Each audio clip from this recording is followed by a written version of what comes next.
Rockets made one of the biggest splashes of the offseason when they traded for Chris Paul, who opted in and made his wishes known. He wanted to play with James Harden. Here they both are with our Steve Smith. You ready? Let's start off. CP3. Yeah. What's happening? Tell me why the Rockets and why playing with this guy. You said why? Yep. I felt like my time in LA was time. It was time for a change. Not only for me, but maybe for the organization there. And after talking to this guy and looking at, what they had here, long conversation with Trevor Ariza, whatnot, this was the place I wanted to be. James, playing with Chris. Both guys are two ball-dominant players. How do you think how's it going to work out? I don't think it's ball dominant. I think we were in positions to where we had to, create for our team, and that's just what it was. And so you put two high IQ guys that are willing to pass and willing to sacrifice to do whatever it takes. And quite frankly, got the same, goal in mind, and that's, win a championship. It's definitely going to work. Y'all spent a lot of time this summer. Is there anything you can tell me you learned about Chris off the court that you didn't know about? And the same for you about James off the court, before we even get on the court. Yeah, man, he's similar to me. He likes to have fun, obviously. He's a really intelligent guy. I learned a lot from him, and in a business aspect. How he has everything, planned out together, planned out in his life. He's very, attention to detail, and so kind of use that to in my day-to-day life as well. Yeah, he said it all. Probably the biggest thing we got in common, we can't say no to French fries. Ooh, wee. But he's sort of like me too, in that very like team and family oriented, like hates to be alone. I'm that same way, and we a lot of times always got people around us, and I think that's great for our team and our chemistry and different things like that. This summer, all the pickup games we played, everything that we've done, we've tried to be as inclusive as possible, and I think, or hopefully that'll translate to the court. On the court, James, what you've learned from all these pickup games of being around each other, just playing. Is there anything you learned that you haven't seen playing against Chris? He's gonna do whatever it takes to win. He's a natural competitor, and obviously future Hall of Famer.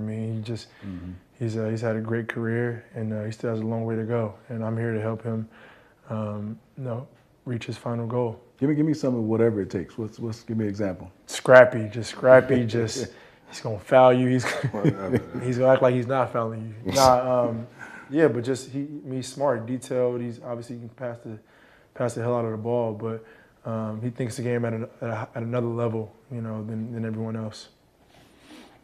Yeah, for him, I think making this transition or whatnot, it's been a lot this summer, and having my family with me and my brother who travels just about everywhere with me, it'd be crazy. We'd be playing the pickup games, and I'd turn to my brother sometimes, just shake my head, and I'd be like, because the game comes so easy for him. You know what I mean? How effortless it is for him to score and to do different things, and he can defend, and how much of a leader he is. And I think I'm just excited to be able to, at times, like, watch greatness. You know what I mean? Like, I gotta make sure, you don't get in awe of it and stuff like that, but it's my job to also make sure he doesn't turn any of that down. You know what I mean? Just make sure he keeps being what he is and more. Talk to me about this offseason. Yoga, Pilates. Tell me about that. What's different? Learning from this guy. I just used to go out there on the court and just hoop.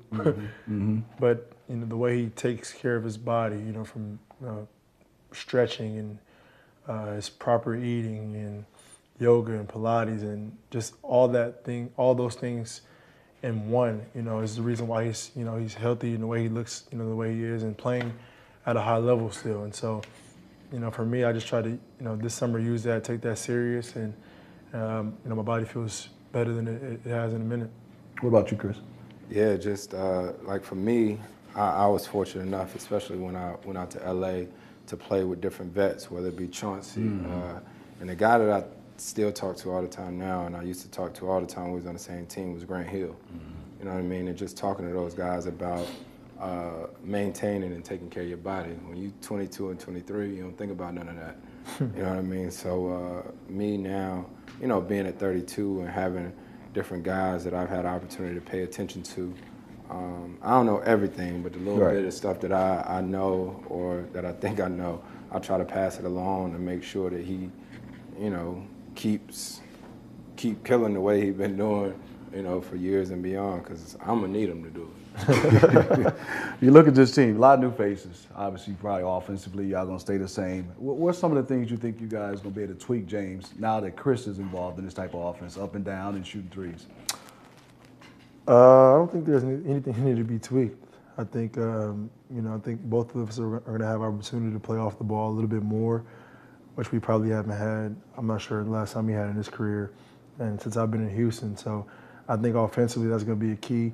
That way we give each other opportunities to, you know, get rest a little bit more, get other guys involved offensively, and then defensively, we added not only Chris but you know PJ Tucker and Luke. Mm-hmm. So it gives us a little bit more versatility.